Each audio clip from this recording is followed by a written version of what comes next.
سلام.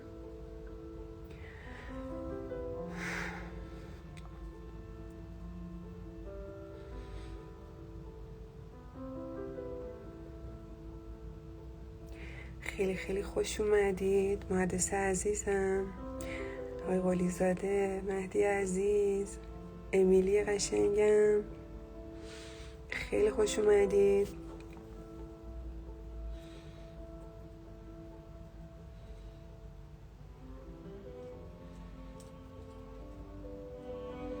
سلام طاهره جان.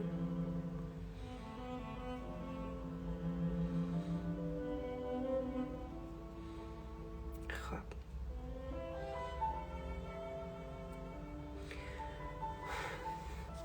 همطور که میدونید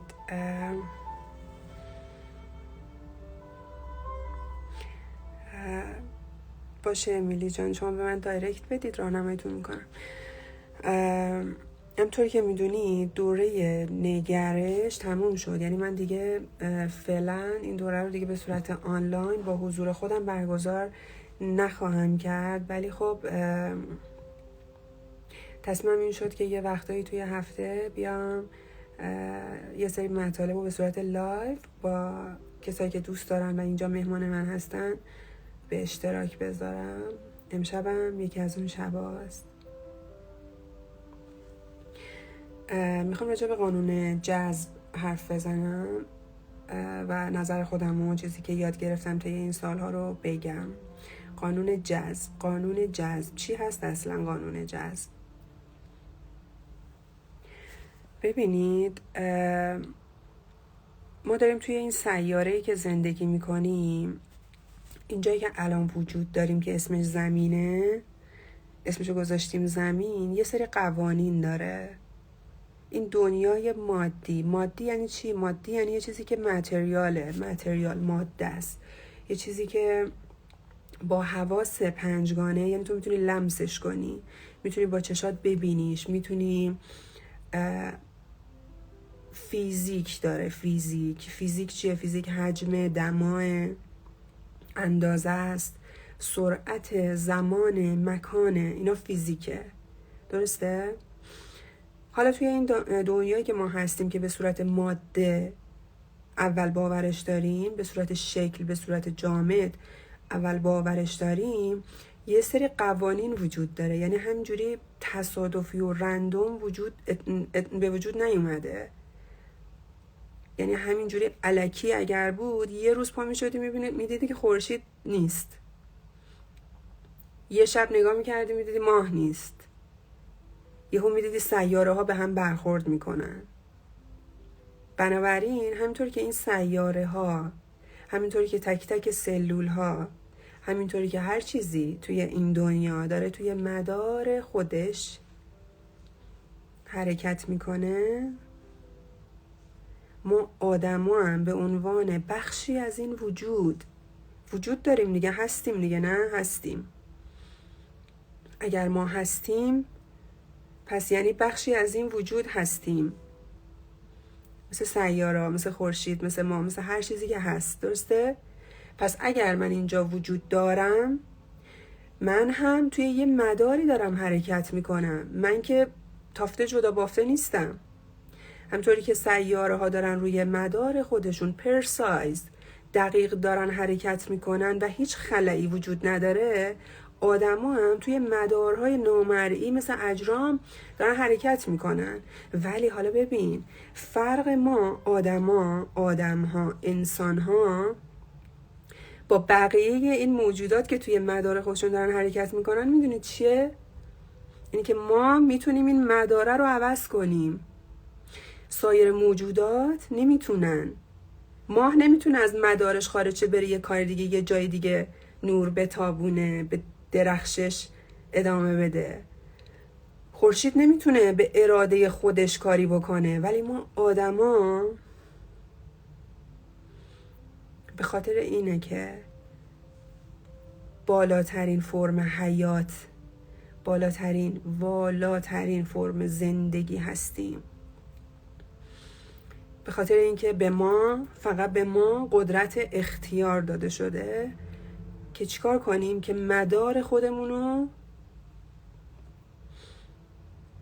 انتخاب کنیم. این قدرته. ولی ما چون نمیدونیم و حقم داریم که ندونیم. کی بلد بوده که ما بگه؟ اصلا کسی مگه بلد بوده این چیزا رو که به ما بگه؟ 10 سال، 1000 سال اطلاعات تحریف شده، تفسیر شده. از اونجایی که همه آدما تشنه آگاهی هستن، هر کی اومده اینو یه جوری به زبان خودش، به درک خودش تفسیر کرده، شعر کرده. چرا؟ چون روح ما اون چیزی که هستیم در حقیقت تشنه بیداریه، تشنه آگاهیه و باورت نمیشه که تو توی زندان آگاهی خودت محصوری. به خاطر همینه که همه ما مشکل خودمون و راه حل خودمون هستیم. یعنی هیچ کسی نمیتونه بیاد به ما کمک کنه. ما خودمون باید اینا رو بریم یاد بگیریم، درک کنیم، کشف کنیم، تغییر بدیم. چیو؟ مداری که توش هستیم. و چون فقط ما میتونیم این کار رو انجام بدیم. فقط ما هستیم که به عنوان انسان این قدرت به ما داده شده، این اختیار. بچه ها، این آزادی به ما داده شده که هر مداری که میخوایم باشیم. مدار چی اصلا؟ هر محیطی، هر پلیسی، هر نقطه‌ای که تو داری توش زندگی میکنی به عنوان روح، جسمت داره یه جایی رو تجربه میکنه، یه سری اتفاقات رو تجربه میکنه، اون مداره. آدم ممکنه دروغ بگن، کتاب ها ممکنه تحریف شده باشن، ولی نتایج داره بهت نشون میده. نمیتونه دروغ بگه، داره بهت نشون میده تو چه مداری هستی. کافیه با خودت صادق باشی، نگاه کنی، ببینی الان کجایی، الان چه نتایجی داری. چون نتایجی که داری مداری که تو توی اون نقطه، توی اون مختصات همین الان قرار داری. و اگر میخوای که تغییر بدی این مدار رو، راضی نیستی، دوستش نداری، اول باید ببینی کجایی و تغییرش بدی. درسته؟ برگردم سر حرف اصلی. اینا هم مقدمه بود. موضوع اینه که حالا گفتیم پس ما همه به هر چیزی که وجود داره توی مدار خودش حرکت میکنه، تحت فرمانه. همه چیز تحت فرمانه به جز انسان. حالا انسان هم اینجا توی پرانتز بگم که یکی از هایر فکالتی ها شهوده، اینتویشنه، که با شهودت میتونی آنتن تو فعال کنی، به مرور در دریافت قرار بگیری، ایده رو دریافت کنی از جریان سیال زندگی و بتونی حرکت کنی. این GPS. ولی تا زمانی که آگاهی ما روشن کنه به اون سطحی نرسه که باید، چه اتفاقی میفته؟ هر کاری که داری انجام میدی ناخودآگاه داری انجام میدی. کسایی که میان به من میگن من قانون جذب کار نمیکنه، میدونی یعنی چی دارن میگن؟ در واقع اونا در واقع دارن میگن که من روی حالت اتوپایلوت هستم، من دارم آگاهانه زندگیمو خلق نمی کنم. حالا ولی بعضیا میان میگن که یه چیزای شنیدیم، باور کردیم که بیا افکارتو بنویس، اهدافتو بنویس یا مدیتیشن کن، به خواستات برس. ببین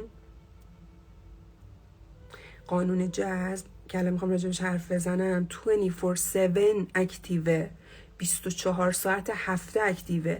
هر تصویر، هر احساس، هر کلامی که تو داری با خودت گفتگو میکنی، زمزمه میکنی توی ذهن خودت، داره بهش پاسخ داده میشه.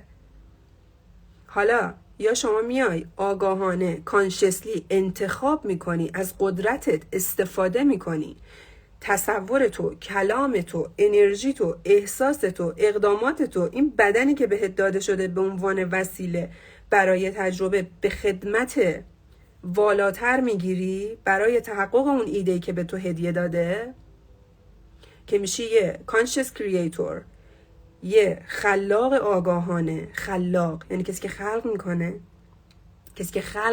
کسی که مدار خودشو خلق میکنه. قشنگ نیست؟ یا این کارو میکنی یا نه، خاموشه، کانشست خاموشه، رو حالت اتوپایلوت داره، اون عقب داره برات کار میکنه. اون عقب چیه؟ شما وقتی اومدی مگه چیزی با خودت آوردی؟ هیچی که با خودت نیاوردی. که هر چی الان میدونی دیگران بهت گفتن.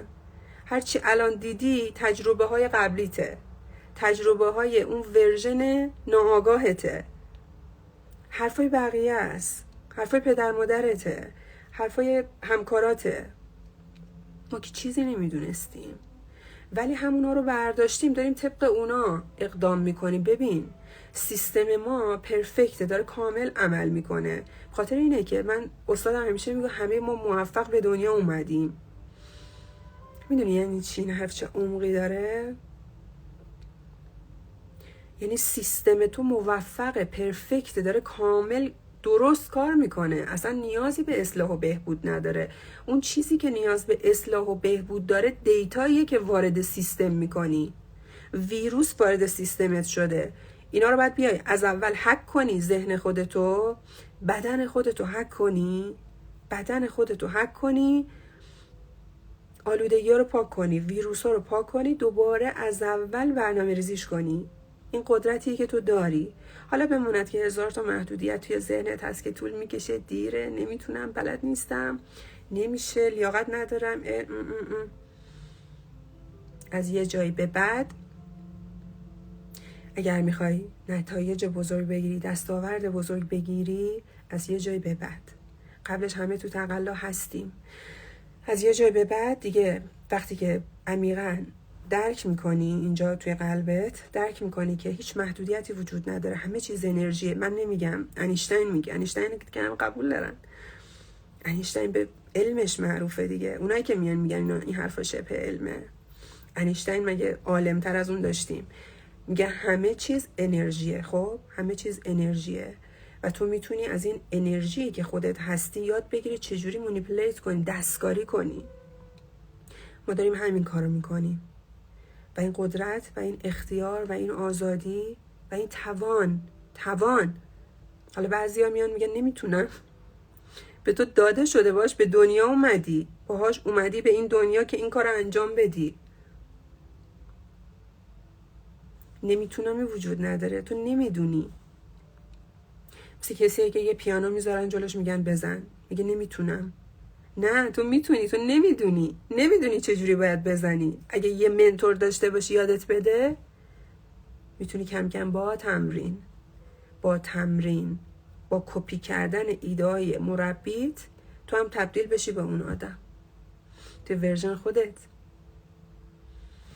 بچه‌ها من اینجا نخوندم مثلا چیا نوشتید، بعداً میخونم باشه.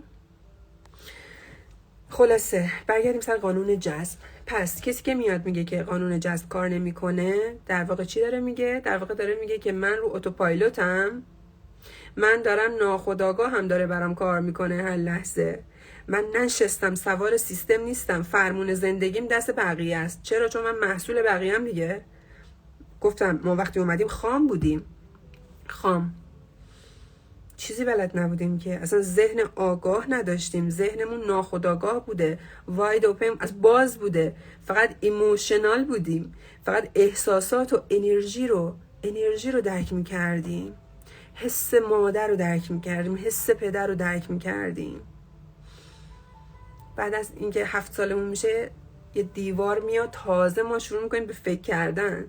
طبق چه دیتایی؟ طبق همه اون اطلاعاتی که از بعد ورودمون تا 7 سالگی جمع کردیم توی ناخودآگاهمون.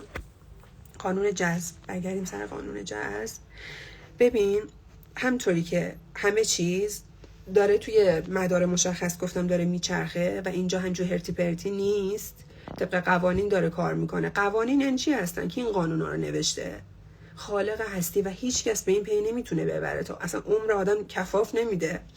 الان ببین از زمانی که بشر وجود داشته دنبال این سوالای عمیق خودش بوده دیگه، که خدا کیه، من کیم، جهان چی، اینجا چیکار میکنم، بعدش کجا میرم، از کجا اومدم، چرا آدم‌ها با هم فرق دارن. همه دنبال این سوالا بودن عمیقاً. حالا درگیر سطح میشن، درگیر بقا میشن، هر چیزی که هست. این قوانین وجود دارن، کارم نداریم که چجوری، تو سطحی اصلا نیستیم که بتونیم تشخیصش بدیم، فقط میدونیم وجود داره. قوانین مثل چی؟ مثل قانون جاذبه، مثل قانون الکتریسیته، نه وجود دارن دیگه. الان قانون الکتریسیته اینجا وجود داره، ولی برای دسترسی بهش یه سری ابزار لازمه، کلید پریز لازمه، سیمکشی لازمه. ولی آیا این به این معنیه که الان اینجا نیست؟ چرا دیگه هست. من باید بهش دسترسی پیدا کنم، من باید بهش دسترسی ایجاد کنم که چی بشه؟ که اکتیو بشه فقط برای من. ممکنه یه نفر دیگه اتاق بغلیه من، خونه بغلیه من، همسایه من همین الان دسترسی داره. خب پس این قوانین وجود داشتن، اصلا از اول بودن تا آخرم هستن. آدما اینا رو نساختن که بخوان تغییر توش ایجاد کنن، اصلا نمیتونن و خدا رو شکر که آدما نساختن. خب پس همینطور که قانون جاذبه وجود داره، گراویتی هر چیزی رو به سمت زمین میکشونه، قوانین دیگه ای هم اومدن. این همه دانشمند، این همه مکتب، این همه فیلسوف، این همه عارف، این همه دانشمند، فیزیک کوانتوم، همه چی اومدن این همه عمرشون رو وقف خدمت به بشر، به امثال من و شما کردن، اینو کشف کردن که یه سری قوانین دیگه مثل جاذبه زمین وجود داره، یه سری قوانین دیگه مثل الکتریسیته وجود داره. حالا میان فریاد میزنن که آی مردم بیاین شما هم استفاده کنین. کیه که گوش بده؟ بعد آدما اونا رو مسخره میکنن. اینش جالبه، اون آدم داره زندگیشو اکسپلور میکنه، داره اومده نتایجشو. بچه خیلی چیز مهمیه، خیلی شجاعت میخواد که تو بیای زندگی تو باز کنی، بگی ببین تو که چشمت به مال دنیا هست، من اینا رو ساختم با این قانون، بیا تو هم بر خودت استفاده کن. بعد مردم مثلا قضاوتش میکنن اون آدمو، من جمله خودم، به هزار تا چیز دیگه که اصلا مهم نیست. اون آدمی که انقدر شجاعت این کارو داشته که بیاد علمشو، تجربهشو، معرفتشو، حکمتشو با بقیه شیر کنه، مطمئن باش که قضاوت آدما تکون زیاد نمیده. ممکن ناراحت بشه، دلخور بشه، برنجه، ولی تکونش نمیده، چون این تصمیمو گرفته، چون اون داره خدمت میکنه در واقع. حالا بقیه میخوان متوجه بشن، میخوان متوجه نمیشن، اصلا مهم نیست. اصلا مهم نیست. وقتی تو میفهمی سیستم چجوری کار میکنه، دیگه اهمیتی نداره که آدمای دیگه چی فکر میکنن یا اصلا چی میگن، یا من بخوام همه رو قانع کنم که بیا استفاده کن. بخاطر این حرفو برای همه نیست. آمادگی لازم داره، اشتیاق لازم داره، بیداری نیاز داره، بیداری، خواب و بیدار، خواب و بیدار. آیا شما فکر میکنین وقتی که خوابی؟ نه عزیزم، وقتی که بیداری خوابی. وقتی که خوابی اتفاقا تو ناخودآگاهتی، اون موقع ممکنه بیدار باشی، نمیدونیم.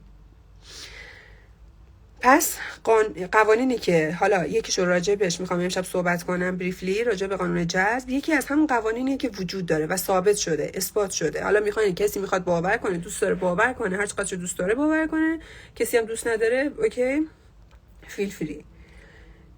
جذب چیه؟ جذب مثل مغناطیسه، جذب دیگه. جذب دیدی میگن مثلا فلانی رو مثلا تونستی جذب کنی، یا مثلا انقدر پول تونستی جذب کنی. جذب یعنی چی؟ یعنی یه چیزی که توی فیزیک به دست میاری. آهن ربا دیدی برادای آهن رو جذب میکنه، یعنی به سمت خودش میکشونه، به سمت خودش داره میکشونه. کلمه خیلی مهمن بچه ها، جمله چقدر مهمن. جذب یعنی مثل آهن ربا، تو یه چیزی رو که باهاش در هارمونی هستی به سمت خودت میکشونی، این میشه جذب. خب تو الان شما فکر می‌کنین جسم هستین دیگه، درسته؟ توی دنیای فیزیکی داری یه چیزی رو به سمت خودت میکشونی. پس همه اون چیزایی که میخوای ممکنه توی وهله اول فیزیکی باشه، خونه باشه، ماشین، موفقیت، نمیدونم همسر ایدئال، هر چیزی که برای تو خواسته است، فرقی نمیکنه اصلا چی میخواد، عقب‌ترش مهمه. ولی ما دلمون رو خوش میکنیم به این چیزا و چقدر خوب. خب هر چیزی که تو رو خوشحال قراره بکنه، که قراره تجربهش کنی، که مال توئه، که اگه قراره اونو دوست داری داشته باشی، یعنی اون مال توئه. باید وظیفه بندگیته که بری اونو محقق کنی. و اگه بگی نمیتونم، اگه بگی نمیشه، اگه بگی امکانش نیست، داری خیانت به خودت و اون هوشی که سیستم رو طراحی کرده و به شما امکان داده، داری بهش خیانت میکنی، داری در واقع گناه میکنی. معنای گناه اینه، معنای گناه یعنی اینه که تو مذاکره کنی راجع به توانمندیت، تو شک کنی اصلا به خودت، به اعتمادی که توی این دنیا وجود داره، اعتمادی که وجود داره. تو چجوری اعتماد میکنی که فردا دوباره صبح میشه؟ این اعتماد رو به انرژیش برگرد. پرنده چجوری اعتماد میکنه میپره؟ ماهی توی دریا چجوری اعتماد میکنه؟ این حیوانای توی جنگل چی؟ آیا فکر نمیکنی یه انرژی بک‌گراند توی بستر داره بهشون نیرو میده، فیدشون میکنه؟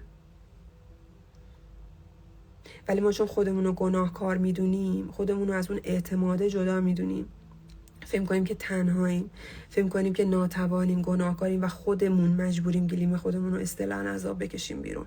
این میشه که میفتیم توی داستان اشتباهی. ولی اونم درسته ها، اونم تو رو میرسونه به یه جاهایی. گفتم هممون تشنه آگاهی هستیم و همه توی هر فرمی که میتونن دارن آگاهی خودشون رو حیات میکنن. قانون جذب چی بود؟ قانون جذب چیزیه که تو باهاش توی هارمونی هستی رو داره میکشه به سمت خودش، مثل آهن ربا. اوکی؟ حالا ما خودمون ما هم مگنتیم. مگنت یعنی چی؟ مگنت یعنی یه هسته مثل آهن ربا که هر چیزی رو که باهاش در هارمونی باشی مثل آهن ربا میکشی به سمت خودت، میشه جذب. خب تا اینجاش قشنگه نه؟ حالا چیش سخته؟ اینکه من چی هستم؟ من چی رو دارم به سمت خودم میکشم؟ آیا این چیزی رو که دارم به خودم جذب میکنم چیزایی به درد نخوریه؟ آشغال دارم به خودم جذب میکنم؟ چیزایی که حالمو بد میکنه دارم به خودم جذب میکنم؟ یه چیزایی که خوشاینده باعث میشه که من چشمم باز بشه، قلبم باز بشه، دستم باز باشه؟ چی دارم به سمت خودم جذب میکنم؟ این میشه پشت قانون جذب. The law of vibration، اون هسته که داره جذب میکنه. حالا ما میخوایم ببینیم اون هسته چی داره وایبریت میکنه، با چی در هارمونی که داره به سمت خودش همینجوری 24 ساعت میکشه، لحظه به لحظه، با هر تصویر، با هر کلام، با هر احساس، با هر اقدام. نه فقط وقتی مینویسی، نه فقط وقتی مدیتیشن میکنی، 24 ساعت لحظه به لحظه داره جذب میکنی. حالا میای عقب، شروع میکنی وایبریشن خودتو شناختن، کشف کردن، دیسکاوری کردن، کشف میکنی. به این میگن خودشناسی. من میخوام خودم رو بشناسم، ببینم چه چیزایی چسبوندم به این اعتماده، چه چیزی چسبوندم به این هوشه، به این ارزشمندی، چه لیبلایی، چه برچسبهایی چسبوندم بهش. کشفش کنم. اگه قرار سوگوار باشم سوگواریشو کنم، اگه قرار حسش کنم حسش کنم، اگه قرار خودم ببخشم، اگه قرار دیگری رو ببخشم. وارد پروسه شفاشم. اجازه بدم.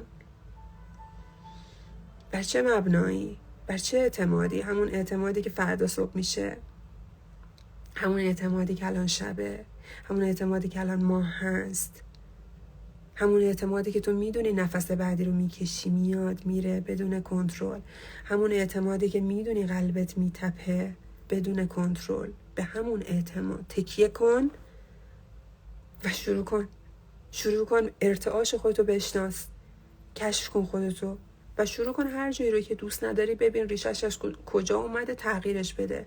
اگر میخوای چیزای دیگری جذب کنی تا الان نمیدونستی، مثل اون آدم روی حالت اتوپایلوت ناخواسته یا خوب و بد، اکثرا بد، جذب میکردی، حالا میخوای آگاهانه خالق باشی. زندگی که دلت میخواد، بهشتی که بهت وعده داده شده رو میخوای خلق کنی. حقته، دزدی نیست، حق خودته. هیچکی نمیتونه بهت بگی که به اجازه کسی نیاز نداری. به اجازه کسی نیاز نداری برای که بخوای زندگی رویایی تو زندگی کنی. میدونی؟ اونی که این سیستم رو خلق کرده به شما اجازه داده، مهر زده، اومدی وارد دنیا شدی عزیزم. اگر نه نبودی دیگه. بعد ما به خاطر اون شرطی شده یا به خاطر همون چیزایی که گفتم یه جور دیگه فکر میکنیم به اشتباه و چیزایی که دوست نداریم و جذب میکنیم، میفتیم توی لوپ اشتباه. حالا برای اینکه بتونیم این کار رو انجام بدیم شما حتما نیاز به منتور داری. اطلاعات زیاده. همین الان برو بزن تو یوتیوب یا بزن تو چت جی پی تی، بزن چه میدونم how to drive، چجور رانندگی کنم، قشنگ بهت میگه چجوری. مثلا چجوری شنا کنم، قشنگ بهت میگه چجوری. ولی آیا اون کسی که میره اون همه اطلاعات دقیق و درست میخونه، آیا اون راننده میشه؟ آیا اون اصلا جرأت میکنه پشت فرمون بشینه بره توی جاده؟ آیا اونی که زده توی اطلاعات نالج دانششو کسب کرده به صورت تئوری، کتاب خونده، نمیدونم فیلم دیده، پر اطلاعات دیگه، عصر اطلاعات دیگه، اطلاعاتشو کسب کرده که چجوری میشه شنا کرد، آیا شجاعت اینو داره بپره تو عمق 4 متری؟ نداره. چرا؟ چون من باید هسته رو عوض کنم. این که من اینا رو بشنوم کافی نیست، این که من اینا رو بدونم اصطلاحاً اینجا کافی نیست، باید اینجا بدونم. اینجا چیه؟ اینجا قلبه، معرفته. اینجا تک تک سلولات نشست کرد، از این بالا اومده پایین، از کانشس مایندت اومده تو ساب کانشس مایندت. ساب یعنی زیر، اومده زیر ذهن آگاهت. ساب کانشس مایندت ایموشنال توه، احساسات توه. بعد اینجا تو قلبت بشینه. اون موقع که نشست تو قلبت، این بدنت خود به خود هدایت میشه. مثل اون پرنده ها که میدونن برن از کجا دونه بردارن. ما قرار نیست کاری کنیم. مثل اون آهن ربایی که کاری نمیکنه، که دنبال نمیکنه، که براده جذبش میشه. شما جذب میکنی. این چیزیه که من دارم میگم. ولی برای که برسی به این مرحله باید راههای زیادی بری. منظورم این نیست طول میکشه، منظورم اینه که چیزای زیادی رو باید درک کنی، چیزای زیادی رو باید از خودت بدونی و هر چقدر بیشتر، عمیق‌تر، دقیق‌تر، جدی‌تر، مصمم‌تر اقدام کنی به این کار، خب مسیرت راحت‌تر و کوتاه‌تر و ساده‌تر میشه. در نهایت هم شما هر حرفه‌ای که داری، هر شغلی داری، در نهایت میشه به یکی از دستان خدا که میشه الهام بخش بقیه، به بقیه کمک میکنی. میدونی؟ تو سطح خودت، تو هر سطح آگاهی که هستی. حالا اگه سوال دارین راجع به قانون جذب، تون اینجا بنویسید که بتونم، خوشحال میشم که جواب بدم. مرسی آقای شریفی عزیز، ممنونم. امیدوارم حالتون خوب شده باشه.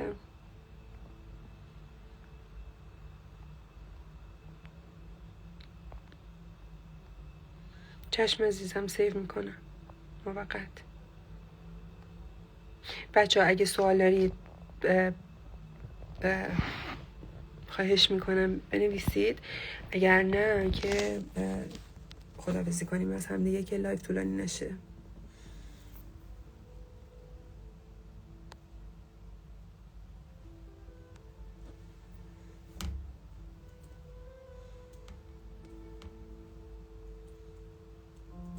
خب فکر میکنم سوال ندارید. امیدوارم که اصلا شعاری نیست.